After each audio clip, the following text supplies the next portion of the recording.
Welcome to Catching Colorado. This is our first podcast with an official guest.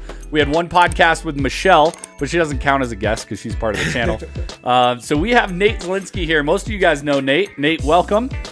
And we are in kind of this really cool environment. Can we talk a little bit about where we are today? Yeah, man, we're in the working shop. You know, despite what it looks like, it's semi-organized for the lifestyle that we live. But you know, I'm an all-species, all tackle, all season fisherman, you know, so we ice fish, we fly fish, we conventional tackle fish, we boat fish, we shore fish, whatever, you can call it whatever you want, but we do a lot of things, right? So it's not a one species operation like a lot of people are. So this is the shop where we have everything happens, you know, behind you, you have all our tackle trays and tournament stuff for, you know, whatever species or temperature or time of year calls for. Kind of stockpile some of the most used tackle. So this is the stuff that is like the daily basis that, you know, if we run out, we don't have time to go to a retailer to pick it up. We got that. And then paint booth behind me, I used to paint a lot when I was kind of more designing baits. Sure. But behind that now, it's literally the emergency paint booth. So we go out tonight and we pound walleyes, and then tomorrow we need more of that bait.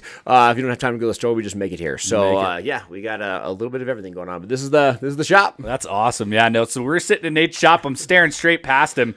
Every paint color you can imagine, a big pike hanging on the top, and then we've got a whole shelf full of Dryline XT, which is a Nate special right there. That's pretty awesome. So yeah, we are at Nate's shop. We wanted to talk with Nate, just learn a little bit more about spring walleye fishing. But before we get into that, Nate, tell us a little bit about who you are. Where'd you come from? Yeah. Tell the audience that doesn't know Nate Zelinsky what you're about. Absolutely. You know, born and raised here in Colorado. You know, and when I was a young kid, I went to the Midwest on like a family vacation and went out on a fishing guide and just fell in love with it. And I told my dad, I was like, I'm going to be a fishing guide someday, you know, and literally took it probably on like the level of crazy, right? You know, just lived it, breathed it. 12 years old, started working at a bait shop. So for all the Colorado residents that have been here a long time, I used to work at Foothills Bait and Tackle. So that small hole in the wall shack at like Mississippi and Sheridan right there. So one of those things, it was, you had the High Country Bass Pro, then you had Foothills. So just a true bait shop, right? Go buy worms. So when I was 12, 13, 14 years old, I counted crawlers like 8 hours a day type thing. I worked every day during the summer there and just, you know, lived to fish. I mean, literally fished 300 something days a year and started guiding big game hunts, you know, kind of in that transformation between 17 and 18 years old, graduating high school. Started fishing and guiding fishing trips at 18. Went full pro on a walleye tour at age of 23. Fished a tour for years and years. And now we do everything, right? So we host a radio show. We do a ton of podcasts, video content. We own Ice Addiction, which is a massive ice fishing tournament series. We own an ice fishing school, an open water series called Catch Rate, and write still. So pretty much all facets of the fishing industry now we kind of just play around in and do a little bit of things in. Yeah, so. No, that's awesome. Yeah, you're a busy man, that's for sure. And I know as we start, and thank you for breaking down, you know, who you are and where you came from. As we start talking about spring walleye fishing, I know this is like a welcome time for you. Yeah. To be honest, spring kind of freaks me out because everything is happening. Yeah. And when I mean everything, it is not only your taxes, it is walleye are spawning, it is turkeys are coming, it is application deadlines for big game hunting season. So spring is crazy for a lot of us, but for you just wound down your busy time of the year. Ice Addiction has you pinned to the floor until just about the end of February. So I bet you're welcome to the spring. It is. You know, I mean, our tournament series called Ice Addiction is just it's an awesome series, and it's just gotten big. I mean, it's a full-blown operation. I mean, we're like a concert tour coming around, you know, roadieing around. So it's big. So that keeps us crazy busy all year, and just a huge operation. And then more than anything, probably the biggest hindrance of my career was not picking a species. We kind of always joke about it, but you know, we guide lake trout, pike, bass, panfish, rainbows, walleye. So we do so many different species that it never stops, because if you pick one species, there's always going to be slow times. When you do all of them, they collide. And, you know, we go from ice addiction, then we go straight into what we call predator season. So this late ice in, you know, March and April, it's hands down the best time of the year for big pike through the ice, for big lakers through the ice, and then big spawning rainbows through the ice. So, you know, we go straight from running a tournament series, wrap that up kind of in later February, February and just immediately fall into big predators through the ice. And it's crazy. So by the time we start getting into later March, April, the fish are still going, but we're looking for a break. More than anything, at the end of the day, guiding an ice trip versus guiding a boat trip, it's so much easier on the boat, right? We're not dragging shelters. We're usually wearing the same gear, right? But either way, it's just easier. So we're excited to get on open water for walleyes and just give our bodies a little bit of break from the harsh winter conditions. Absolutely. Well, if there's anybody that deserves it, it's you. I had the pleasure actually to take some photos at Ice Addiction. Totally fun event. If you guys have not gone to Ice Addiction before, it's something worth checking out. You can bring the kids, you can bring the family. It's literally meant for all types of people. Even if you have no experience, these guys rent out rods for free. They just give them to you, and you use them and bring them back. So anyway, talking a little bit more about the topic of this podcast, which is going to be spring walleye. I have some notes I want to go through, so I'm going to reference my phone here and there. But the first kind of overarching question I think most people are going to be curious about: what is happening now in Colorado with spring walleye? If I'm a new angler, if I'm going out, how am I going to be able to catch these fish? What do people need to know about walleyes in the spring and when they spawn and why and all of that jazz? Absolutely. You know, I think it's such a cool time of year for probably two biggest reasons. Number one, it presents an opportunity at some of the biggest fish of the year, right? So there are huge walleyes every year. Spring and fall are your two times to catch them. Spring, they're probably a little bit more vulnerable than fall. So, you know, catching a 30-inch walleye is possible on all of our reservoirs that have walleye here in Colorado. So it's neat because it, one, produces big fish. Two, whether you are on a boat or from shore, you're fishing the same waters. You know, the shore guys are casting out, the boat guys are casting in. So it's kind of cool because, you know, I know so many shore guys are like, well, you can always catch them from shore, and I really do believe that, but you have to be fairly talented to catch them from shore sometimes of the year. This time of year, the sky's the limit. You know, you can catch walleyes from shore, I mean, almost around the reservoirs right now. So it's really cool because there's a lot of opportunity and there's big fish. So with that being said, I think the general consensus to help people to start catching more fish is understand where the walleyes are at, you know, and my phone's blowing up right now with people calling me and all they're asking, what's the water temperature? What's the water temperature? And I'm Everybody cares about that. Why do you care? Like, I can tell you what the water temperature is, but why do you want to know? That's more my curious. They're like, well, I want to know when they're going to spawn. And I'm like, man, can you tell me that number? I would love to know that number. It's kind of a misconception. You know, when walleye spawn is a broad kind of option of oxygen levels, moon phase, some temperature, and honestly, kind of the whole process of where their body's at, right? I mean, when things are ready to go and things are right, Mother Nature kicks in and things release. It just is what it is. So it's a lot that goes into that, and it's not the magic number. I hear 44 to 46 degrees all the time, and it's just not the case, you know? So generally speaking, the colder the water, yes, the later in the season they're going to go, but I mean, walleye spawn under the ice in half of America. You know what I mean? So obviously it's not just like that. So depending on where you're at, what you're fishing, especially here in Colorado, the Front Range, your fish are going to start spawning as early as late February and as late in the season as early May. You know, so like at Chatfield Cherry Creek, we had little pockets of water by like inlets or, you know, points, and we were casting jerkbaits when we had 15 feet of water, and we were catching fish in February that were in the full-blown process of spawning. I mean, where the first week of March, they're spent 100% post-spawn. You know, and then we have fisheries like, you know, Horsetooth, Carter, Aurora that are extremely cold water fed, and those fish are more like late April into May. So the spawn really spreads out. But more than anything, I think it's cool because we like that broad spawn. You know, each individual fish might take a week to go through that process of sliding in, spawning, sliding out. Right. But I think the cool part is along the process of March and April, you can almost every day go out and find pre-spawn fish, spawn fish, and post-spawn fish. And that's really helpful. So I think the first step in becoming a better angler is when you get on the water, ask yourself like, hey, what do I think it's at? You know what I mean? Like, has it been really nice out? And, you know, am I later into the season? Is it more April? And, hey, I think that there's a lot of post-spawn fish. Let's think about where the post-spawn fish are going to be, opposed to a spawning fish and that kind of thing. So I think targeting a particular fish is one of the first steps to being successful. So many anglers just go out and fish. And, like, I look up to them because I'm like, hey, that's awesome just to go out and fish. But if you want to be successful and you want to up your catch rate, it comes down to answering those few questions like, hey, where are the fish at in the spawn rate? Where should I go? What are some things that I should look for and how to catch those fish? So for me as a guide, we almost exclusively target post-spawn fish. The pre-spawn fish are bigger, which we love, but at the end of the day, they're slightly harder to catch. They're vulnerable. And honestly, it's even more than anything, it comes down to when we can get on the water.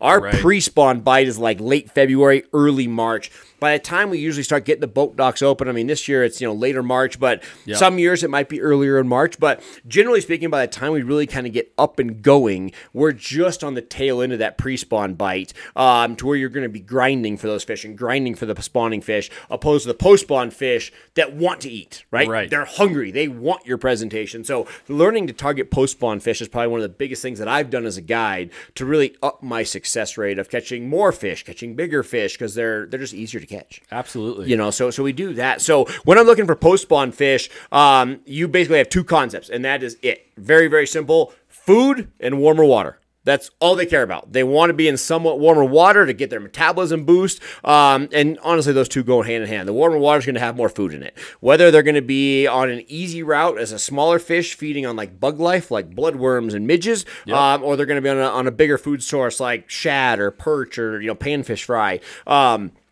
All of those food sources are going to thrive a little bit more in warm water. So when I get out there, I am looking for warm water and looking for food. You find those two, put a bait near them, and you're going to catch fish. And that's game time. Yeah.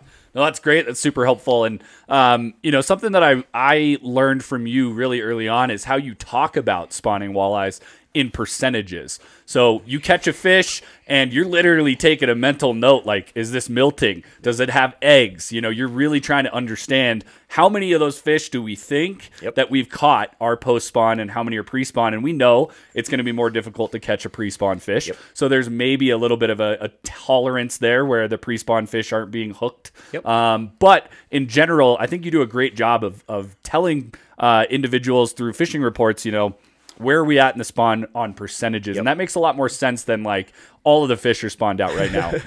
We've caught a bunch of fish that are already milting or done milting, and we're post spawn. We have a percentage that we can actually use to kind of understand what's happening in the water. So that's awesome. Well, I wanted to touch on some notes that I have here, and I really appreciate you breaking down kind of the spring walleye thing. So let's talk about like Colorado walleye and like years of productive fishing. So last year we had what you would claim as one of the best walleye fishing years ever. And I remember when I was really heavily walleye fishing, we had a big flood. The Chatfield Reservoir, had water up to the tops of the bathrooms in some places. And then a lot of those fish got dumped out. Let's talk about what's turned around the fishing and made it better, and kind of how Colorado maybe manages that egg process. So there's a lot that goes into it. So when I said it's a great year, I wouldn't necessarily say it was the healthiest year of the fishery. Sure. But it was epic for anglers. You know what I mean? So it's like, as a guide, I'm like, hey, this is awesome. If I'm sitting in the seat of the biologist, you're probably like, oh man, I hope things turn around quick. Sure. So being reservoirs, that's probably one of the coolest parts of being a fishing guide out west. Is how difficult it is and how rewarding it can be for those reasons.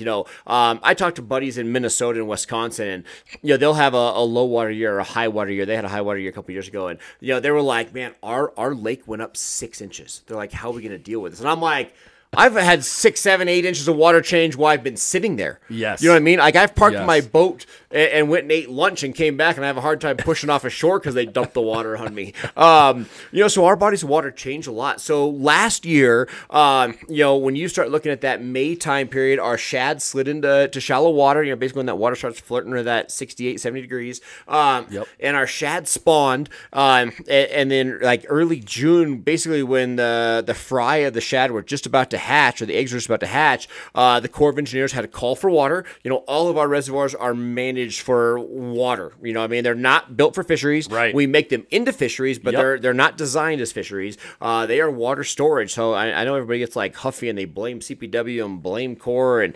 we're just lucky enough to be on there, right? Like, so spin it and think about it that way. Absolutely. So anyway, they had a call for water, and they lowered the water like 2.5 vertical feet, leaving all the shad eggs dry. So they basically killed off the food source. The shad that were able to spawn before that, and the ones that kind of regrouped and spawned afterwards, you know, we probably got like a 20% spawn rate. You know, and this is just my numbers from evaluation. But we probably had a 20% of the shad spawn that we normally do. And our reservoirs are normally shad warehouses, right? Yes. Reservoirs, high oxygen flow, perfect temperature, perfect amount of ice, perfect amount of heat, not too hot, not too cold. I mean, it's just like it's the grounds for perfect life. Absolutely. So we're used to so much shad, and this year we didn't have that. So our fish were starving. Horsetooth had this a couple years ago. Carter had this a couple years ago. Yep. It makes for a good bite. So your walleyes that are basically 22 to 24 inches, right? So extremely big males, kind of freakish big males,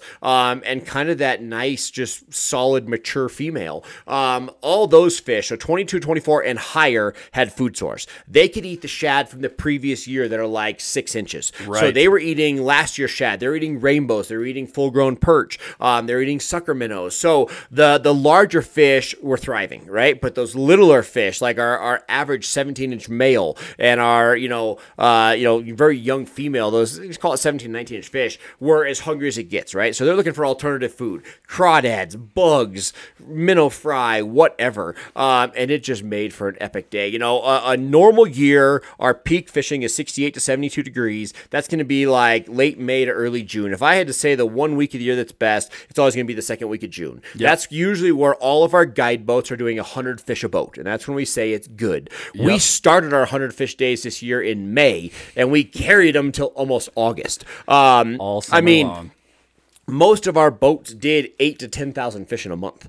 Crazy. I mean, to where you would go out on a morning trip and you're getting 130, 140 fish. Afternoon trips doing 100 fish, where, you know, you're buying crawlers, and if you went to a gas station, you're walking out with 20 dozen crawlers, you know, and you're breaking them in half. Yeah. And you're running out of bait like halfway through the day. Absolutely. So just crazy like that. So that's what made that bite good. Again, the fish were hungry, which this year doesn't really matter. There's enough food for them to live, right? So we're not getting a fish kill. They're just skinny and hungry. So our fisheries are going to be fine. Those are the fish that you might see a harder growth rate. So 2-3 down the year, or years down the road, when you average the size, that's where you'll see this downfall. So the low shad year really reflects on like a 3-4 year growth. So it'll take them a hard time to recover from that. But our big fish didn't see that, so I think we're fine. And then we had probably the most epic big fish season this year, and that wasn't necessarily a food source thing as much as it was the perfect conditions. They just kept lowering the water. It kept reducing that shallow water bite. So in July is usually when the young bait fish slide out to the basin, slide out everywhere, and they're just up in the water column, and it makes the fish spread out. They lowered the water right when that would happen, and it happened with just that 20% that we still had. Yep. So it gathered those big fish, kind of just centralized them. So it made it easy to find them, and then therefore easy to target them. So between the little fish and the big fish, it was just the perfect world of the right conditions to make for an epic year fishing. Yeah, walleye heaven last year for sure. Absolutely. Yeah, you mentioned like the 6-inch shad. It brings me back to a time, you know, I've been night fishing, caught 18, 19-inch male walleye, like a healthy fish with an 8-inch rainbow in its mouth. You know, and they're still eating. So, I mean, these fish are the top predators. They'll figure out a way to eat. But yeah, it made for an awesome year last year. So that's sweet. Good for you. So yeah, jumping into kind of our next topic, I wanted to talk just briefly about day versus night. I started night fishing. That was the easiest way to catch a fish for me when it came to walleye from shore. They definitely move up shallow. There's a lot of opportunity for a shore angler in the fall and the spring.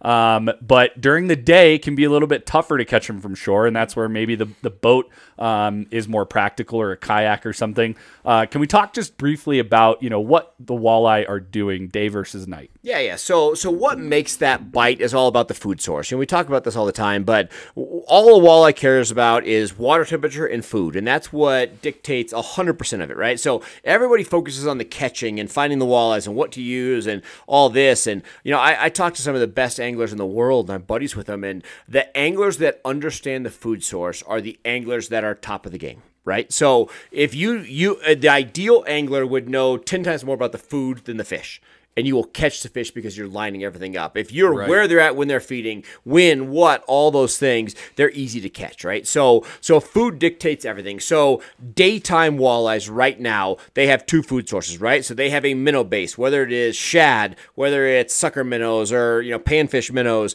whatever the case may be, they have a minnow base, right? Yep. And then you also have a bug base.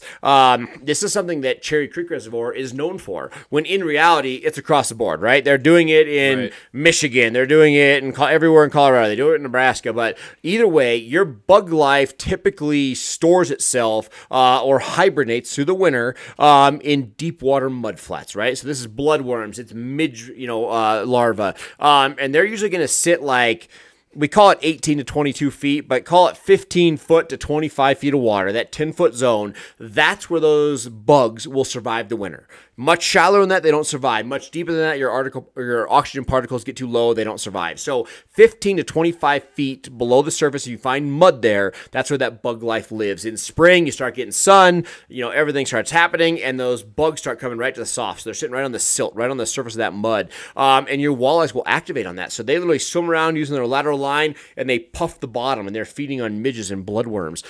So that bite exists across the state, right? So if you are on a boat during the day, you're targeting those mud flats. If you're a shore angler, you still have opportunity. You just got to look at a map and say, okay, where is the steepest wall possible? Where can I make a long cast and get a bait to 15, 18 foot of mud? Now, the ideal spot might be 20 foot, but you can at least flirt with it and get on those edges. So, you could cast out a small jig and try to drag it on the bottom, imitating, what those bugs, crawling along. The ideal presentation would be like a slip bobber. So you're really going to set a slip bobber for 15 feet of water, bomb it out there, and get that bait sitting, at a half-inch off bottom. Yep. And you're going to catch fish. So that bite's available both to shore anglers and boat anglers. It's a little easier on the boat. But regardless, more than anything, I think it's important to know what those fish are doing. So they're on the mud feeding on those midges. Now, the one thing that changes, the second you start to get wind, right?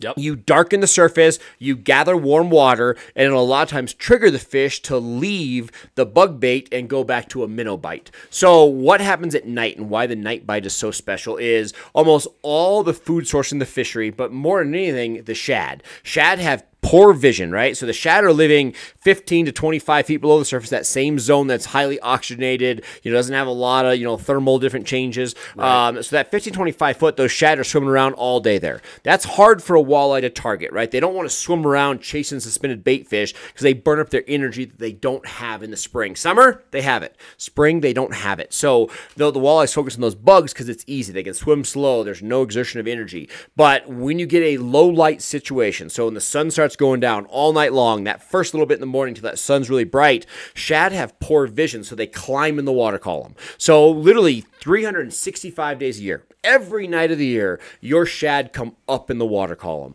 They're trying to gain light, whether it's moonlight, starlight, street light, city light. They're coming up for light. As they come up, they just start cruising around everywhere. Ideal situation, they move to shallow water because the shallow mud stays warmer. So the mid-water column cools fast, right? So you have cold air above, cold water below, and the whole column cools off. A muddy shoreline or a steeper bank with mud below it, that muddy kind of areas hold the warmth. The sun penetrates it, warms the mud underneath, so even though you're cooling from the air above, the mud below keeps some warmth like an insulator, so that bait will move in there, and then your walleyes will move in there. So in any low light situation, your bait's going to come up, your walleye's going to come up with it. So from shore, you have two options. You're either going to, three options, I should say.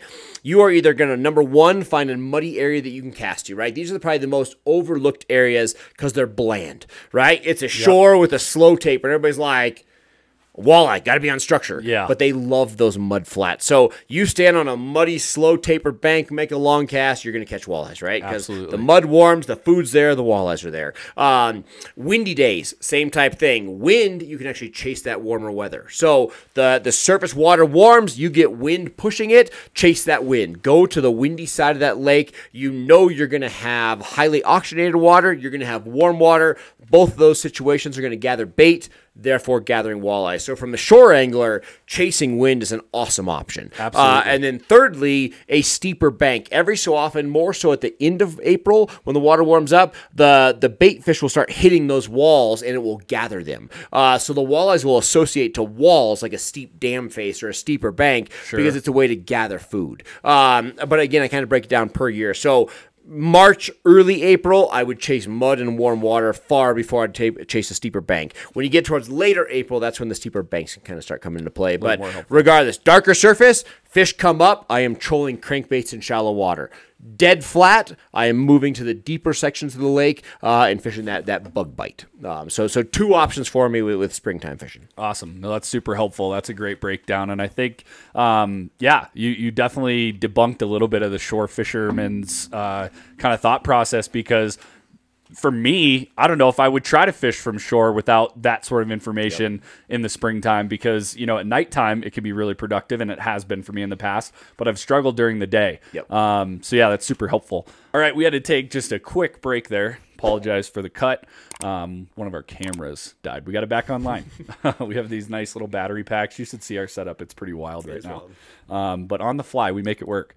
So yeah, we just got done talking, a lot about, day versus night fishing. I think something that, we really should talk about is something that is a little taboo, but, the chance of a lifetime is catching a 30+ walleye. Okay. You tend to do this pretty easily, it seems.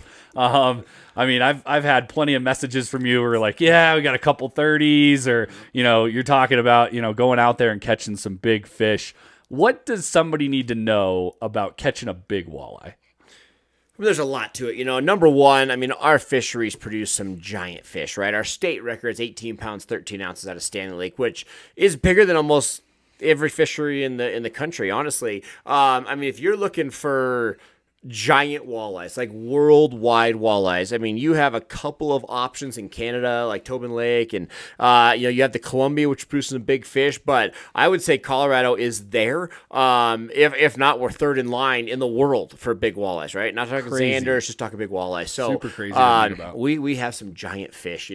Rifle Gap is a sleeper that produces some, we call them in the teens, right? So getting that 12 to 16 pound fish, Rifle Gap's a sleeper for one of those options. Your Horsetooth and Carter are always going to be on the list for some giants. I mean, Carter had a stretch, a decade ago where it was like throwing, musky swim baits, and we were getting so many of those big giant fish. Yeah. But your Aurora Reservoir, your Chatfield Cherry Creek, your Bar Lake, your Pueblo, they all have those 30-inch fish in it, Yep. And they all kind of flirt with certain year classes where you start getting those fish that might be up in the teens, right? 15, 16 pounds. Yeah. So giant fish, a handful of little smaller bodies of water that we'll protect on the podcast that are probably more prone to those 15, 18-pound fish. Sure. So a lot of options in Colorado. So that's really cool.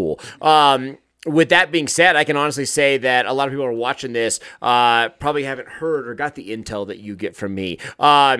It is what it is. I don't ever, if anybody asks me a question, just so everybody knows the fishing world, I will never not tell the truth, right? I'm an open book. I will talk to anybody. With that being said, I probably don't pump out the information on the bigger fish process because I'm trying to protect them. You know what I mean? Again, I'm not going to hide anything, but the big wrap boat, I caught more big walleyes last year than I ever have in my life on these bodies of water, other than going to the Great Lakes type thing. But I obviously kept it pretty quiet. One or two pictures kind of got out. But it's one of those things that, we're talking catching 30-inch walleyes every night. A lot of people, whether it's going to keep one to mount one or honestly, the best of their heart. They're trying to protect the fish, but trying to take enough photos where fish can get harmed. So we kind of watch that kind of thing. But regardless, at the end of the day, there is as much big fish opportunity in Colorado as there is anywhere in the country. So you have a couple things to think about when you're going to target these big fish. Number one, they rarely get that big for eating a small diet, right? So when we're talking about like that Cherry Creek bite, we've caught a handful of those big giant fish out there doing that.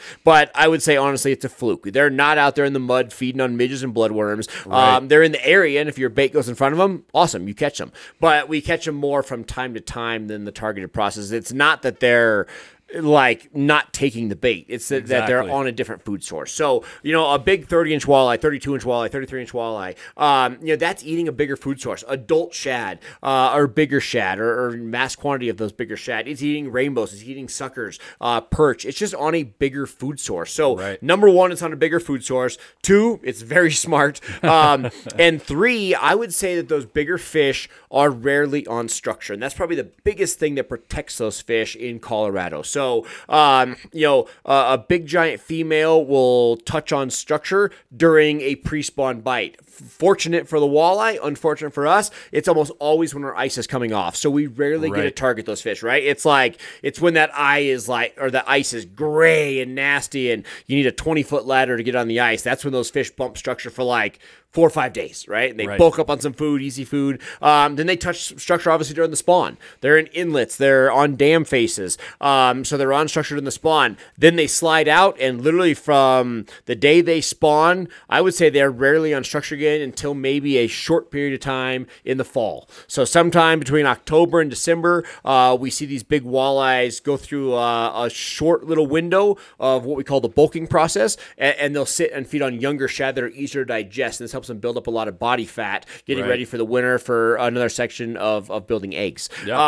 So rarely are they on structure. So that's where the average angler struggles with them, because if you want to target big walleyes, it's suspended, whether it's trolling from a boat or casting from shore, but you are using a bigger presentation and you are literally suspended the entire time. And it's funny because I get guide trips for this, right? So people will be like, hey man, we gotta go target big fish. I'm like, cool. You know, and this is more so in like the July daytime period. And everybody thinks it's like, you know, it's impossible to catch them, but it's possible. I'm like, hey, we're going to go out, we're going to fish for like 3 bites. You know, so we go out there and it's like 45 minutes and, you know, they see people on the road and they're like, boy, those guys are catching them. I'm like, we can go catch 100 there all day long. But we're going for 3 bites. And most people are like, you know what, let's go do that.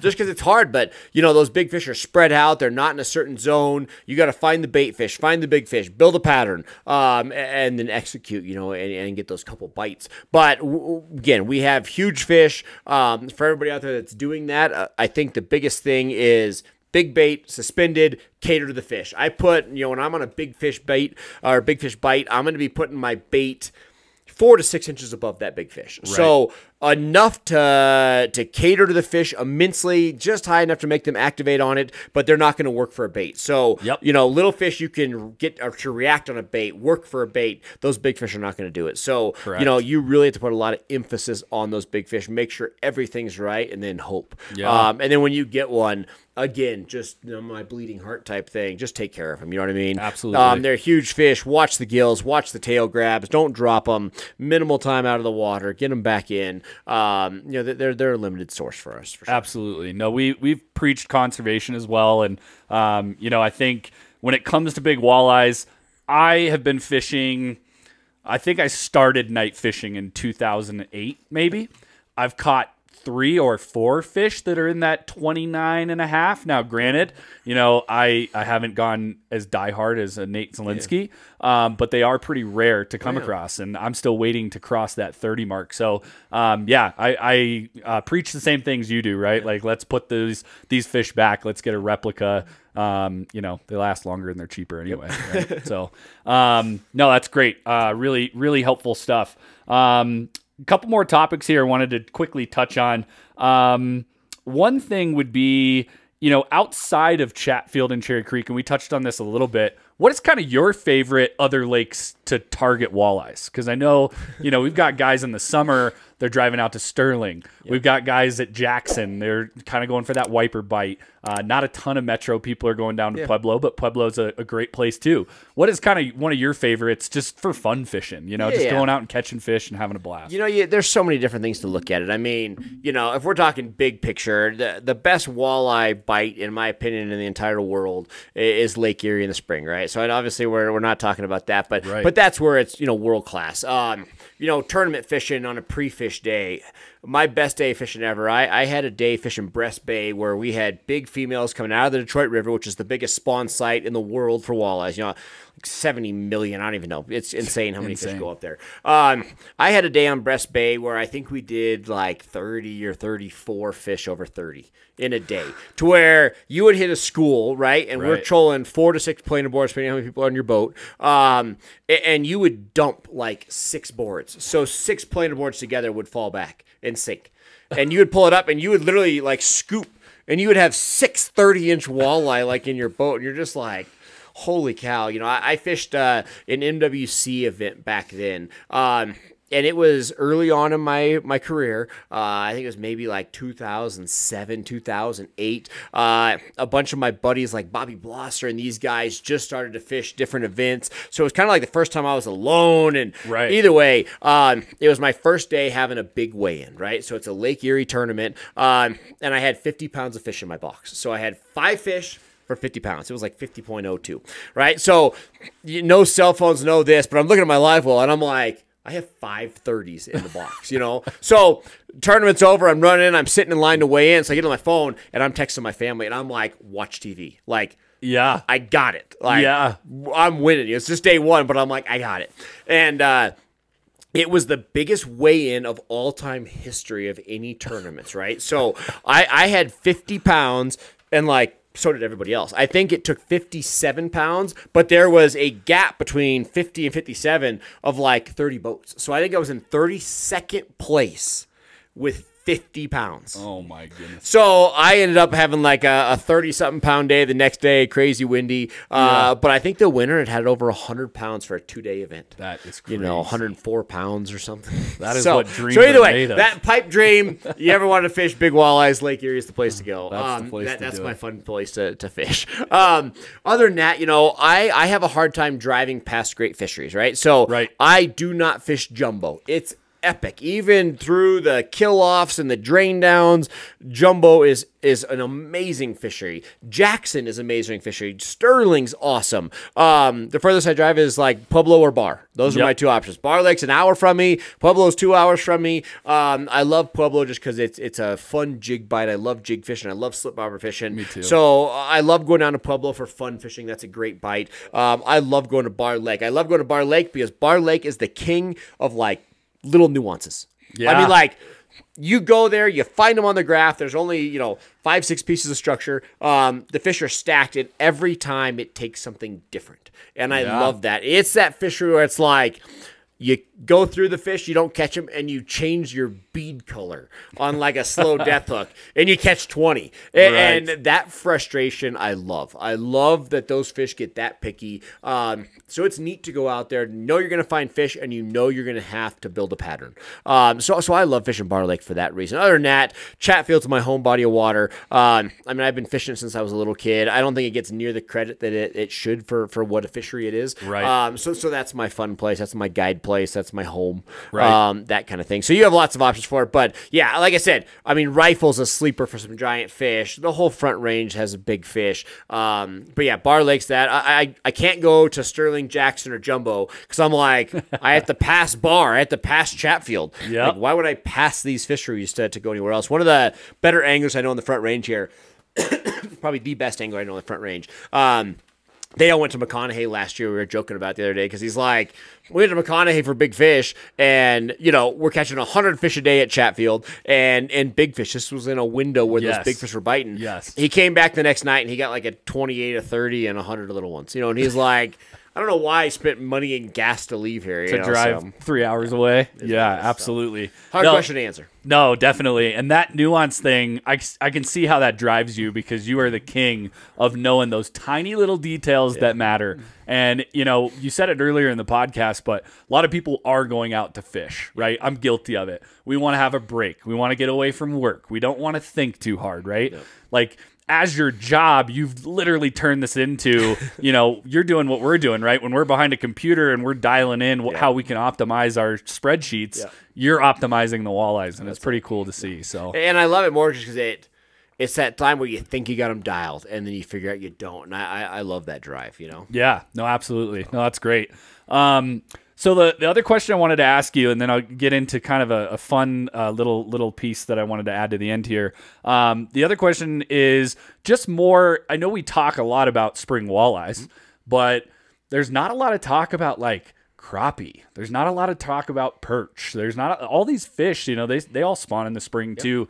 You know, what other species can an angler go out and readily catch, either in the metro area? And, you know, what would you say is most fun? Like for me, I love catching crappies, but it's an accident at Chatfield or Cherry Creek, right? Like, yeah, you're going for walleyes and you pick them up, or same thing with perch. Maybe what are some of those other fish that you like to target, or maybe you guide for that, you know, is not a walleye?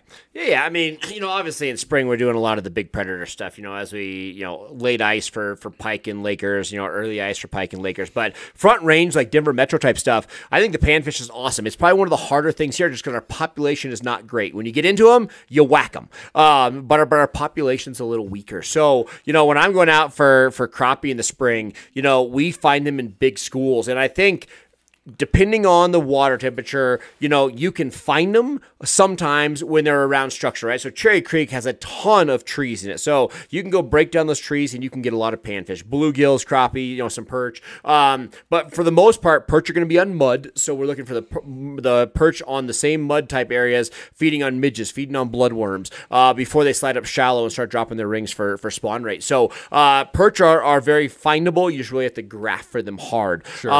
My favorite is when the crappie go roaming. So we see this at Pueblo on mud flats. We see it at Cherry Creek. Crappies will get into big schools and they'll start to roam. They're obviously are not, I'd say most of the time, they're overlooked as shad. So you just see this big bait ball and you're like, oh, that's just bait ball, when it's actually, you know, bigger scoops of crappie. So, you know, you could go to your Cherry Creeks, the same type of stuff for the walleyes you guys are doing it, but instead of pulling, you know, various small tail and wobbling baits or little cranks, you can pull like micro baits, right? So tiny micro baits, pull them off the bottom. So our walleyes are an inch off bottom. Those crappie are going to be 4 feet off bottom. So we're pulling 1 inch long mini cranks, 4 feet off bottom, and those crappie will love that. So, you know, try to find them on imaging and circle around them, and that's fun. So I love that kind of technique. Probably the thing that I don't do hardly at all, but I really love, is like springtime bass. The only time, you can talk to me about this all the time, the only times I target bass is cold water. So I love fishing bass in the spring when they are gathered tight and you can pick them apart. I love it in the fall, like November, when I can drop shot live bait for them, right? Absolutely. Totally not a bass guy. But I love it in that colder water. So this time of year, I can get out for those bass.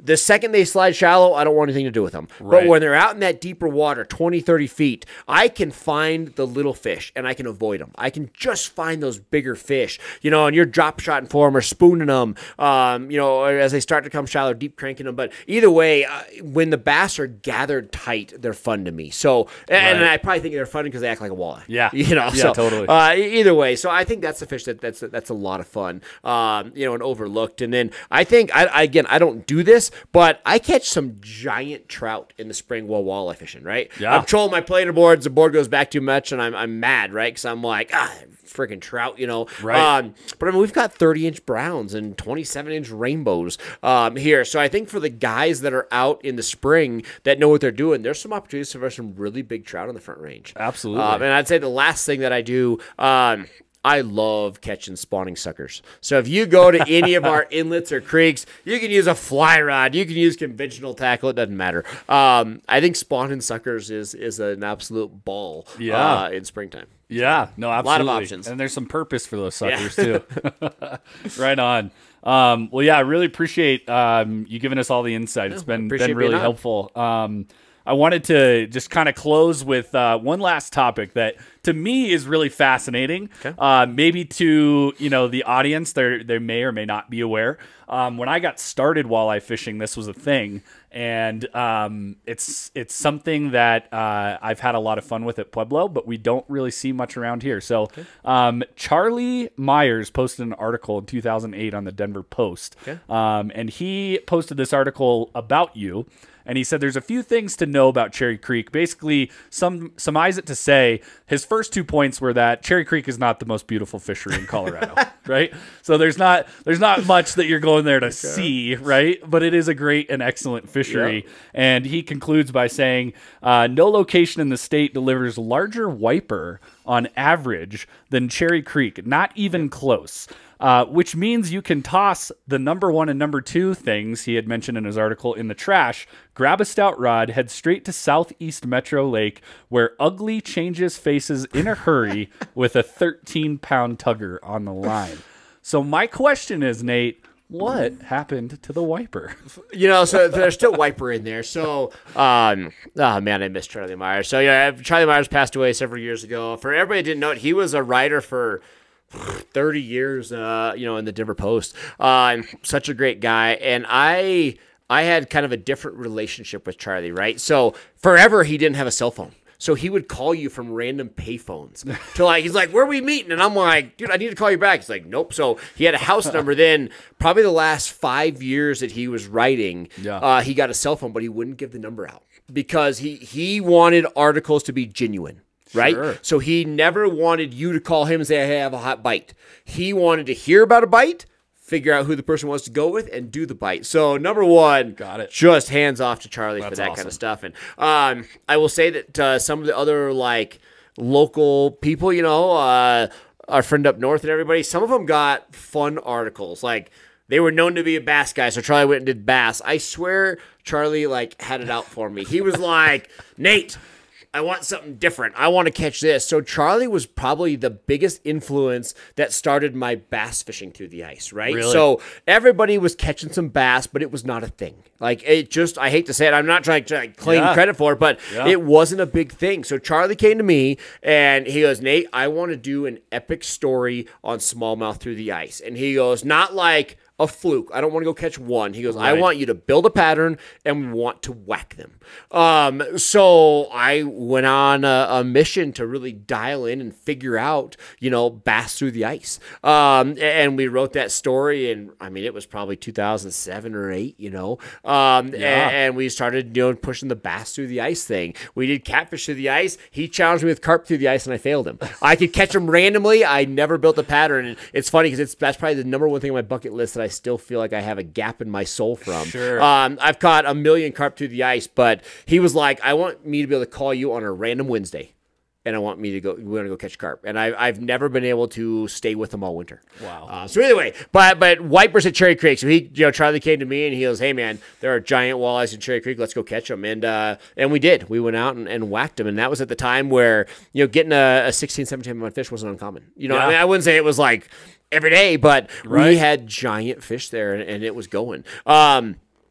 Cherry Creek is so chock full of shad. It's unbelievable. Right. You have, high oxygen with the bubblers running, slightly dirty water. It's the makeup of a perfect fishery. So, they used to get a ton of wipers early in the day, mass numbers when we were kind of doing a lot of the wiper stuff. Yep. And it was a dynamite fishery. We had huge fish. We then went through a phase where CPW kind of lost the funding, fisheries, whatever happened, and they really reduced the stocking number. They knew that they had a high thriving rate of wiper in the Eastern Plains Lake. So when the number of stockable wipers was at a very all-time low, only certain fisheries got them, and Cherry Creek wasn't on that list. So we lost them for years and years. A wiper's a hybrid fish, right? So they are not a spawner. So no matter what, they're not going to reproduce. So they're 100% dependent on getting stocked. So we went down to a low. With that being said, there's still some big wipers in there. So I have caught...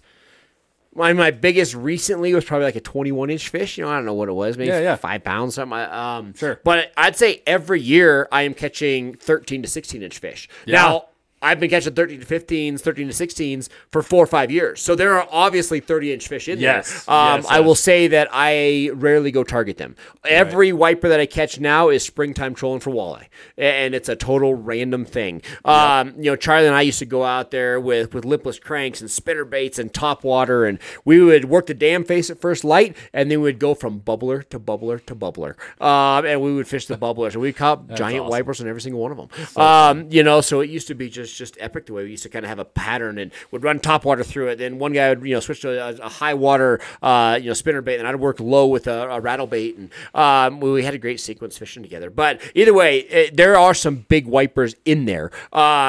We just don't. There's not good numbers of them. We don't see as much. I will say that another angler and guide, Neil Wilkinson, who's a big time guide down in Pueblo, he is like fighting tooth and nail to really rebuild that population. So he's doing great things to get more wipers in the state, and things like that. I will say, as a guide, I don't like them. I don't have like a hatred out. Like, I don't want them to die. Sure.